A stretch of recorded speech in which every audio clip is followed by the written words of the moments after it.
Rudens vakari tie ir kā radīti tējas dzeršanai. Bet, lai kāda garduma bagātība arī nebūtu pieejama veikalos, ir jau sen pierādījies, ka nekas ar tēju nesadara tik labi, kā tikko ceptas uz mēles kūstošas maizītes. Lai kādi laiki būtu, labi vai slikti, latviešiem vienmēr paticis rāmā un nesatricināmā bezrūpībā no rīta, darba dienas vidū vai pievakarē iegriezties kādā kafejnīcā un ar patiesu baudu notiesāt smalkmaizīti, klāt piedzerot kafiju vai tēju. Ņemot vērā šo nacionālo īpatnību, Liena Tomsone, kas jau no 16 gadu vecuma vecmāmiņas apmācīta un atbalstīta cepusi kūkas un maizītes, saprata, ka krīze nebūtu nav šķērslis, lai uz mājīgās Tērbatas ielas atvērtu kūkotavu. Šī vieta droši vien ir īpaša ar to, ka šī ir tāda atvērtā virtuve, atvērtā konditorija, kur tu vari redzēt, kā top kūkas, kā viņas tiek dekorētas, kā top cepumi, kā top bulciņas. Cilvēkiem ir iespēja aprunāties ar konditoriem. Konditoriem savukārt ir iespēja iedot pagaršot tikko izceptas cepumus vai tikko izceptas bulciņu vai kādu maizīti. Ir šis kontakts, kad cilvēks redz, ka tikko ir izņemta bulciņa no krāsnes vai tikko šī kūka tiek dekorēta, viņš saka, man vajag tieši to kūku, nevis savādāku. Nu, tas tā ir un tā ir, es domāju, tā ir tāda pozitīva lieta, kas cilvēkiem ļoti patīk un ko viņi ļoti novērtē. Līdz šim Liena bija mēģinājusi sevi pierādīt dažādās sfērās un iejusties dažādos uzņēmumos, tā skaitā Emīla Gustava šokolādē un laimā, meklējot to īsto vienīgo darbu, kurš patiesi ir savējais un kam veltīt visas idejas un enerģiju. Par tādu nu kļuvusi kūkotava. Kā Liena pati saka, vieta, kur pulcēties savējiem, siltumā, smaržās un garšās. Kad svarīgais lēmums atvērt pašai savu konditoriju bija pieņemts, pirmais darbiņš, kas bija jāpaveic, jāatrod piemērotas telpas. Tērbatas iela šķita piemērota, jo šeit ir pietiekami laba gājēju plūsma, kā arī nav pārāk sarežģīti novietot auto. Telpas tika izremontētas pusotra mēneša laikā, un tajās kopumā ieguldīti 40 000 latu. Kūkotavas saimniece atzīst, ka naudu savu biznesu uzsākšanai kopā ar kompanjonu Bruno Briedi sarūpējuši paši, jo šajos laikos iet uz bankām tikpat kā nesot vērts. Biznesa uzsākšanai krīzes laikā nenoliedzami ir savas priekšrocības, piemēram, telpu īre ir lētāka. Tāpat ar piegādātājiem iespējams vienoties par zemākām cenām iekārtām un darba galdiem. Ikvienam gan ir skaidrs, ka pircējs mūsdienās vairs neēd tikai ar muti, bet arī ar acīm. Tieši tāpēc kūkotavas saimnieka Liena un Bruno līdz pēdējam sīkumam pārdomāja, kādu veidot interjeru, lai apmeklētāji vēlētos šeit uzkavēties pēc iespējas ilgāk. Šeit ir tāda mājīga atmosfēra. Šo vietu es gribēju no paša sākuma arī radīt tā, lai cilvēki šeit var justies kā mājās.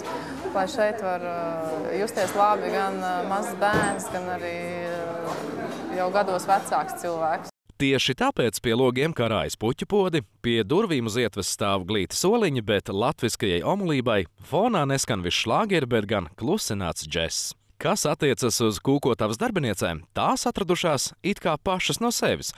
Proti paziņas viens otram pastāstījuši par Lienas ideju atvērt jaunu konditoriju, un tā pateicoties paziņu ieteikumiem, 7 darbinieki ir atrasti. Pārsvarā visas receptes ir manas izstrādātas, un es viņām esmu veltījusi ļoti daudz laika. Daudzas no receptēm ir izsapņotas, nosapņotas, daudzas ir redzētas, varbūt braukājot pa pasauli. Nevienu recepti es neesmu paņēmusi no kāda žurnāla vai no kādas grāmatas, tieši tādu.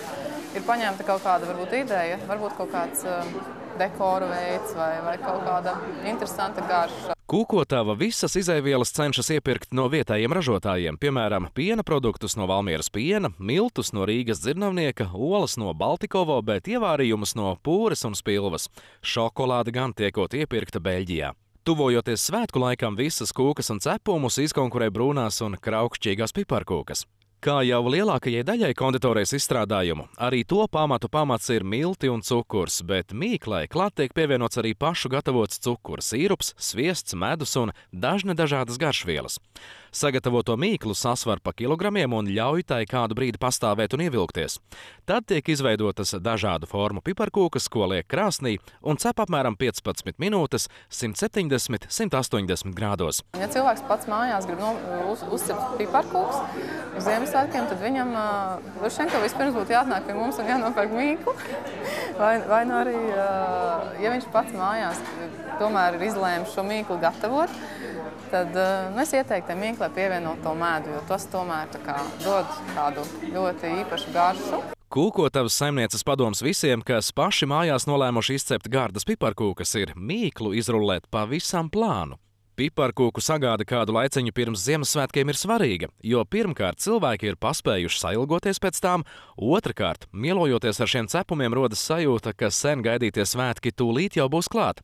Turklāt piparkūkas noteikti uzlabo garstāvokli, kurš drēgnajos rudens vakaros mēdz būt drūms.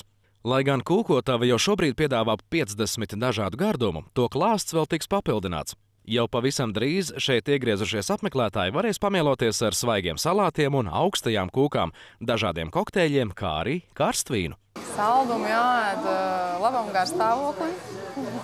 Šokolāde, piemēram, no šokolādē ļoti daudz labas īpašības, kas tiešām uzlabo garstāvokli. Ļoti bieži to iesaka ēst, tad, kad ir stress. Ar kūkām ir līdzīgi īstenībā, jo nevajag jau ēst tādas putukurēmainās, tādas treknās kūkas, bet, piemēram, ja mums ir nopērkams tādas īstas šokolādes kūkas, kurām nav milti klāt, un tad viņi arī ir īstenībā kā ēst īsti šokolādi. Un tas uzlabo to garstāvokli, un tas cilvēks ir laimīgāks, ka viņš pēd. Un bieži vien ir tā bijis, ka cilvēki pēc tam, kad viņi ir pasēdējuši šeit, apēduši to kūkas gabalu, tiešām atnāk un saka, mēs atnācām uz šejienu, mums bija tik slikti, un tagad mums ir tik labs garstāvoklis.